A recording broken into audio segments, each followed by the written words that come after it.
kan baranaa marsaa sadaffaadhaaf. Okay. Qophii maal qopheessaa jirtu yoomirraa eegala? Kan baranaa kan eegalu gaafa qaamni bultii lama eegala hanga fulbaana bultii 10 kan gaggeeffamu ta'a jechuudha. Akkasi. Mee amma sirba amma laalleellee dhaabbata keessanii promooshinii boraatii arta boraatii arta promooshin dhiifama isintu qopheesse aadaan kun akka jirtu walaloonsaas uummata keessatti kan dhageenyudha baay'inaani mee wanta yeroo sana ture fi akkamittiin filattanii akka dhaabbata keessaniitti kana qopheessuudha. Egaa dhaabbanni promooshinii artii boraatii erga hundaa'e barana waggaa sadaffaa isaati. Isa dura yeroo kaampaasiin turetti ijoollee dhimma artii irratti leenjisnutu jira Sanbatatti. Kan kaayyoo godhanneetis dhimmi aadaan wal qabatu kun xiqqoo inspire nu godha. Keessumattu immoo taateen kun sadarkaa biyyaatti simboolii guddaa qaba jedhee yaada. Kanaaf wanta kana gara feestivaala kanaatti jijjiiruuf jalqabni wanni hojjechuu qabnu hamma dandeenyuun waan sadarkaa isaa eeggate ijoollee dhuma kana fayyadamne kilippiidhaan hojjennu yaada jettu dhufne ijoollee dhiiraas ijoollee dubaraas lamaanuu leenjii ergatti kenninee booda istiidiyoo erga galchinee kilippii isaa akka amma laaltan kanaan hojjetamuu danda'eera jechuudha. Waggaa afuriin dura propozaala dhimma feestivaala kanaaf qaamota garaagaraa dubbisuuf hin qopheessinus oraalee afaanumaan deemanii dubbisuurraa waan qabatamaa waan yaada yaadne kana nuuf agarsiisuu danda'u kilippiidhaan illee itti agarsiisuun dirqama yaada jedhuun kan ka'e kilippiin kun hojjetame jechuudha. Kan goobees kan shamarran kanaas seenaaf tarkan itti deemnee propozaala keenya wajjin wal qabsiifne biiroo aadaa fi turizimii Oromiyaatti bara 2011 jechuudha. Yaada feestivaala kanaaf onee fi deemne baras xiqqoo dhimmicha irratti gadi fageenyaan ol hubachuuf waan hin dandeenyeefu barattaa nutti bara 2012 yaadni isaas fudhatama argatee qindoomina biiroo aadaa fi turizimii Oromiyaa wajjin isaanis deeggarsa nu taasisanii kaasa jalqabaa akkaataa saniin hojjechuun danda'ameera jechuudha. Shinoyyee fi akkasumas argee ilaallaa kan jedhu qopheessaniiti kan isin jirtanii walaloowwan isin qopheessan kan uummataati. Asirratti illee akkuma ilaallu gaa anshoosillaan adiidha. Ijoollee qaammee dhiiftee aadaa dhiisuun badiidha jedha. Inni kun kanuma uummataati moo sunitti kan itti dabaltan? Kanuma uummataati. Uummanni waa malee wayin jedhu. So wanna taajjaman wanna argantu jira. Nus quuqama santu gara kanatti nu fide jechuudha. Keessumattuu yeroo birraa kana taateewwan ta'an kun wantoonni nuti qabnuu fi akkaataan nuti bara haaraatti simannu walitti dhufu. Nuti sa'aatii jaatti richiitii dhoosnee magaalaa jeeqaa bulla garuu immoo innaa gadi fageenyaan ilaaltu elemantiiwwan duudhaa keenya keessa jiran kun osoo itti fayyadamne waan karaatti nu deebisuu danda'u sadarkaa Oromiyaatti miti sadarkuma Itoophiyaattu Itoophiyaan akkaataa kanaan bara haaraa simatti yaada jedhutti nu fuduu danda'a jechuudha. Imaajin amma dubartoota argitan kana kumatamaan miliyoonaan iddoo tokkotti uffata garaagaraatiin dahannaa dabbasaa garaagaraatiin weelluu garaagaraatiin iddoo tokkotti osoo walitti qabnee akkasumas warra goobee deemanis warra dargaggootaa osoo akkasitti qabamuun danda'ame sirriitti waan aadaa fi eenyummaa keenya ibsuu danda'u bara haaraa ittiin jijjiiruu dandeenyu nu manna jechuudha. Kanaafuu kaayyoon keenyas isa akkuma irreecha miliyoonaan lakkaa'amee namni bahee kabaju kana habaabilees goobees dargaggoonni qeerroowwan keenya miliyoonaan lakkaa'aman iddoo tokkotti walitti qabamanii akka kabajamu barbaanna jechuudha. So bara haaraas akkaataa kanaan simanna yaada jiru kana eenyummaa fi duudhaa uummata Oromoo irraa ka'ee sadarkaa biyyaatti sadarkaa Afrikaatti akka deemu barbaanna. Mee kanaan yeroo kana hojjettani baay'inaan anis kana dura wanta nu odeeffadde jira kana hojjechuudhaa fi namoota aadaa beekan deemtanii illee akka dubbistan dhaga'een jira. Isaan akkasii kanarratti wanta kanaan dura beektu kan dabalataa argatte maali? Hagam miidhagseera immoo? Waan baay'ee totaalii waggaa afuriin dura gara kanatti seenuu keenya dura namoota bubbulan irraa odeeffannoo sassaabachuu barbaanne. Obbo Hayilamaariyaam jedhamu jiraata magaalaa Sabbataati. Jaarsoleen biyyaa biraas jiru. Na yaadadha Bodeessa Kosinnishaa'oo wajjin deemnee mana isaanii interview goone. Na akkaataa kabaja birraa Oromoo irratti wannan ani kanaan dura hin beekne waan baay'ee information hedduu nu laatan jechuudha. Nuti amma akkaataa nuti itti simannu fi dhimma birraan wal qabatu kana information nuti qabnu fi currently hawaasni keenya kanaan duratti fayyadamaa ture walitti dhufu jechuudha. So wantoonni sun immoo galtee guddaa nu ta'an jechuudha. Waan baay'ee nutti himanii akkaataa uummanni Oromoo birraa eessaa jalqabee eessatti kabajaa taateewwan maaltu jiru na jedhanii waan baay'ee nutti himan bakka feestivaala kana hojiitti jijjiiruuf galtee guddaa nuuf ta'e jechuudha. Kitaabotas garaagaraa dubbisuuf yaallee jirra. So waan laayyoo miti kana achirraa arganne waan hedduu nama inspire gochuu danda'u achi keessaa arganne jechuudha kan yaada kanatti sun fide isaan. Shinooyyee jechuun kun maalirraa dhufe? Egaa shinooyyeen jalqabni taatee kana kan eegalu waxabajjii 30 irraa ka'a. Amma gaafa waxabajjii 30 abbootiin gadaa ginna galu. Ginna jechuun isaa Amaariffaan nisaa jennu. Kan ginna galanii bakka jiraatan irraa kiiloomeetira hedduu deemu. Gaaratti ol bahanii bakka wayiniin hin korrifne bakka sibbirti waca hanga kan qoratu barbaada deemu yeroo masal immoo dura qoratu barbaadaatuma deemu bakka isaan jeeqamuu hin dandeenye waxabajjii 30 booda lagni siin guutaa jaarsummaa siin ta'anii akkuma yeroo ammayyaa kanatti manni murtii dhaddacha hin teenye kana jechuudha. Isaan deemanii ginne galu waaqa kadhatu. Uummataan bulchuu kana dogoggoraanis beekuudhaanis waan nan balleesseera naa darbii uummata kana na jalatti bulchi. Waaqa wajjin sirriitti dhiyaatanii haasa'u jechuudha. Isaan kadhatu. Hanga hagayya 16 jechuudha. Abbaan gadaa kun innaa manaa ba'u maal godhaa araddaa itti deemee muka dhaabee deema. Sun ani jiru qe'ee kana eegaadha. Ergaan tokkoffaan inni qabu. Lammaffaa immoo hawaasni erga sana argee booda san irratti deemanii hunduma mana isaatii fide achirra kaa'aa deema jechuudha. Inni maal filatama? Yes, mukni amma Oromoon muka sababa malee muru. Qe'ee kittis murtu deemtee yemsiifteeti malee akka ammaa kanaa miti dur jechuudha. So mukuma isa gosa keessaa filatan qabu. Isaan hunduu mana isaatii fide itti tolaa deema jechuudha. Hanga hagayya 16tti waxabajjii 30 hanga hagayya 16 hawaasni sun hundi bahee muka tokko mana isaatii fidee dhaaba jechuudha. Kana walitti dhufeenya isaanii sitti agarsiisa. Tokkummaa isaanii sitti agarsiisa. Bara haraatti ce'uuf namni hunduu waan irraa eegamu san namni ittiin himu abbaan gadaa waa kaa'uusaa qofa arganii san arginaan hunduu mana fuudhatee dhufe achirra ka'ee tula baay'ee ta'a jechuudha. Humna ol araddaa bal'aa irratti kan kana godhanii hagayya 16 ji'a tokkoof guyyaa 16 jechuudha. Kadhannaa sana booda hagayyi 16 gaa sababni itti filatamee fi sanaan booda laftiin jabaataa jedhama. Aduunis hin ba'a keelloonis birraan bari'uusaa wantoonni nu akeekuu danda'an yeroo sanitti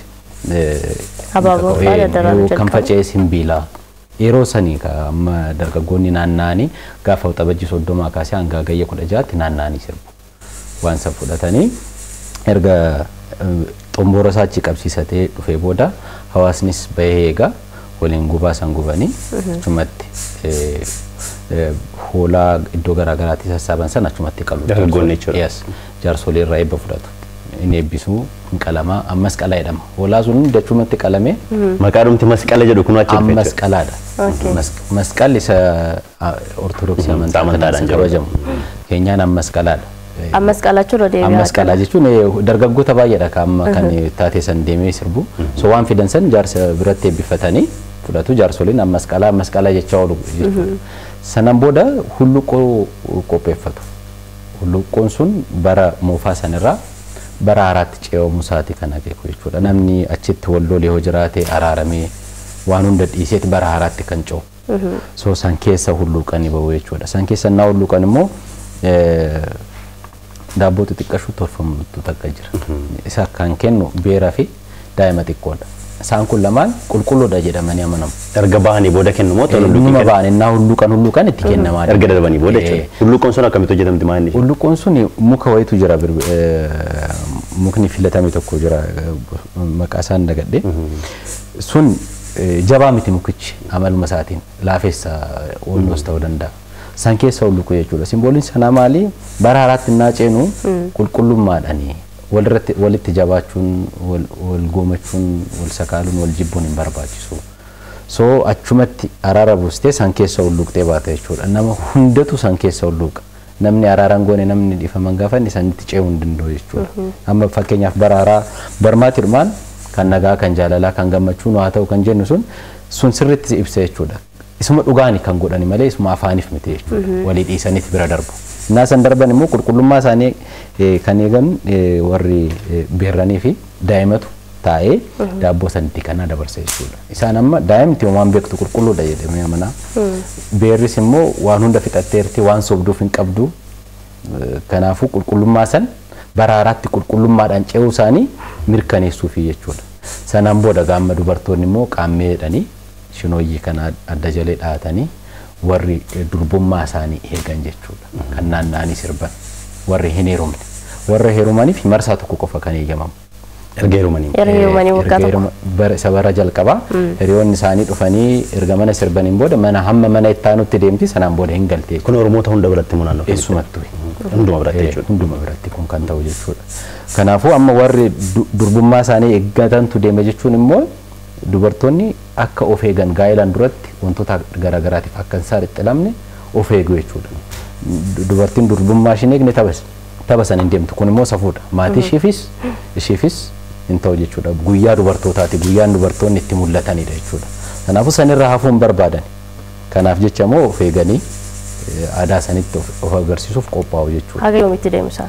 Isaan amma egaa karantiilee wanni amma jiru kun akkuma isinitti hime hagayya waxabajii 30 hanga 16 kan warra dhiirotaatu deema.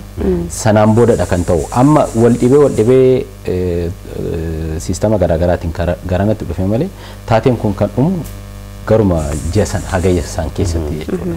So amma tokkoffaa kan xaaraa jirrus wanni kun iddoo isaatti deebi'ee akkuma durii keenya akkaataa san akka kabajamu. Plus aadaa sanaan alatti immoo feestivaala ta'ee irreechaan ol cinaatti wanti kunis akka feestivaalaatti waggaadhaan dargaggoonni Oromoo wal ga'anii kan Itoophiyaallee godina garaagaraa irraa itti dabalee akkaataa saniin akka booldu ta'u waan barbaadamuuf kan itti kan deebine jechuudha. Kaayyoo lama qaba.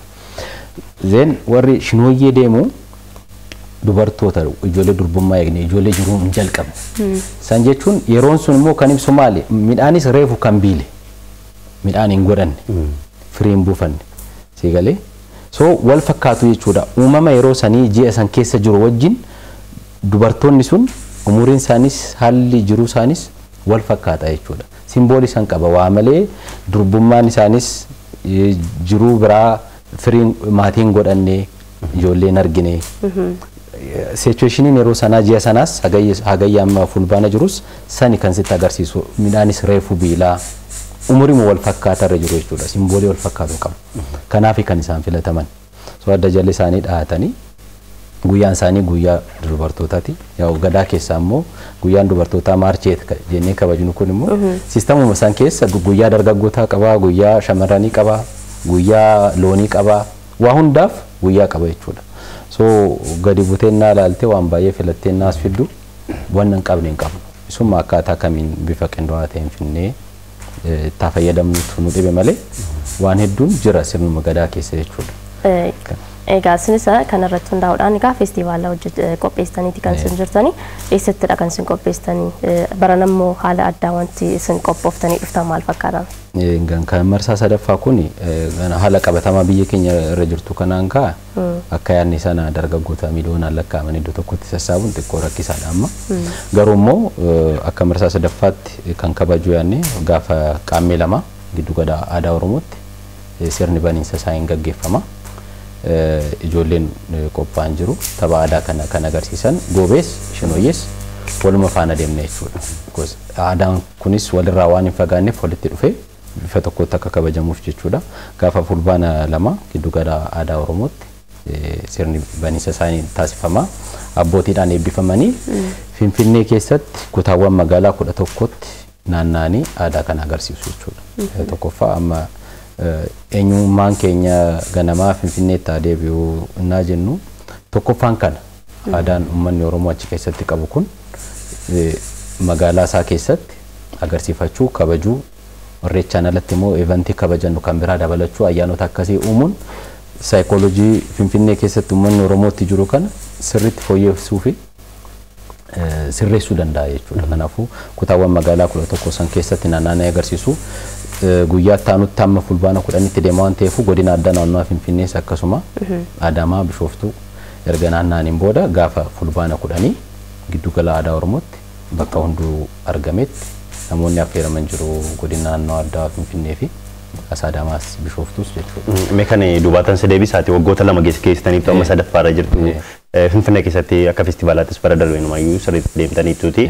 Wanti inni jijjiire maali? Wanti haga wanaatti kan adeemsiftan kuni waa jijjiire jettanii itti gammaddan jira? Waan baay'ee jijjiiruu danda'eera. Kaka'umsi namoota biratti argitu waan tokko. Amma ergasii namoonnis tiimii ta'anii naanna'uu jalqabanii jiru. Namoonni kilippii bara nuti kilippii hojjenne sana hojii lamatu akkas jira. Kan nabsee Shaamaaruu Iteenneeshan kabiraa tokko ni yaadadha kan jiru. Inni immoo isaan kaka'umsa fedhii isaaniitiin kan hojjetanidha jechuudha. So hin jiru ture almost jechuudha. Aadaan sunis dhabamaa ture. Waa malee hin jenne erga silaa aadaa dhiisuun badiidha walaloon jedhu sunis sanirraa kan ka'edha jechuudha. So sanaan booda wantoonni ilaalaa jirru maa inni namoonni hojii kanatti deebi'uu aadaa kana fudhachuuf fedha agarsiisuu kaka'umsa hedduu horaa jira jechuudha. Amma goobeenis sirriitti namoota biratti fudhatama argatee kabajuudhaaf dargaggoonni itti qophaa'u warri dubaraas akkasumatti magaalota garaagaraatti ilaaltu naanna'amuun jalqabamee jira. Even if qophiin ayyaana hojjetamullee irra caala xiyyeeffannaa isaa kan gochaa jiru secheessuun kan irratti jechuudha. Kun jijjiirama guddaadha. Suru process adeemsa keessatti immoo wanti kun walitti qabame almost waggaa 3 waggaa 4 booda yuuniskootti illee akka galmaa'u irreechaan alatti wanni kun galmaa'ee guyyaa dargaggoonni tola arganii bara haaraatti simatan akka ta'u barbaanna. So kaayyoo fuulduraa dheeraas qaba waan ta'eef hamma ammatti wanni itti dhufne abdii qaba. Garuu immoo gahaa miti. Wanni nama dhuunfaadhaan hojjetamu miti. Ammas keessatti namoonni hedduun sacrification hedduu kafalaa jiru.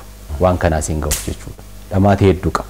Waan namni tokko qofaas hojjetu miti. Kana keessatti nama hedduutu aarsaa kafalaa jira jechuudha. Anumatu as dhufee malee na duuba nama baay'eetu jira jechuudha kan wajjin xaaraa jira. So garuu immoo waan na milkaa'issan inni argitu dadhabbii keessa kan hin irraanfatta. Malee akka wannutti waan baay'eetti gammadaa jirra. Garuu mootumsa barbaachisa sirriitti abbootiin qabeenyaa sirriitti irratti hojjechuu qabu. Mootummaan illee sirriitti xiyyeeffannaatti kennuu qaba. Amma aadaaf turizimiin Oromiyaa amma ta'e nu wajjin nu gargaaraa jiru jechuudha. Ammuma humna isaanii. Garuu sun qofti immoo gahaa miti. Gahee biiroo aadaaf turizimii Oromiyaa qofaas miti. Gahee piroomooshinii aartii booraatii qofaas miti. Hunduu itti dhimmamee itti deemuu qaba jechuudha. Egaa ijoollee kana sintu leenjisaa moo fedhii isaaniitiin dhufanii galmaa'u moo akkamiin kan isin walitti qabdanii akka isaan hojii kana irratti hirmaatan kan isin taasistanii gara keetti immoo yeroo deebinu dur ati sirba kana sirriitti beektaa naannoo keetti. Ijoollee kana akkuma erga silaa kaasee innaan yuunivarsiitii baradhu sanatti ijoollee hiriyoota kookaan wajjin ta'ee leenjii aartiin kennina.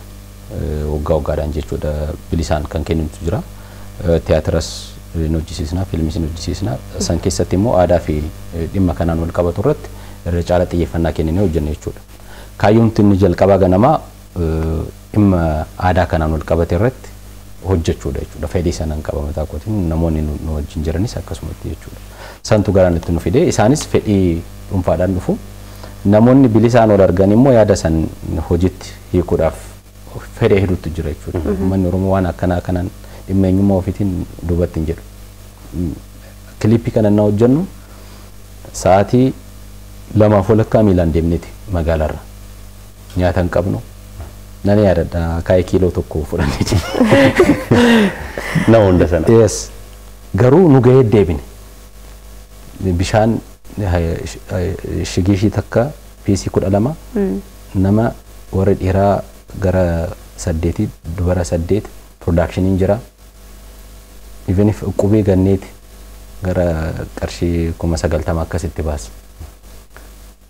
Garuu nawa kaayyoo wayitiif baatu sittin dhaga'amu. Dadhabbiin sun hundi gaarri tabbi sun hundi sittin dhaga'amu.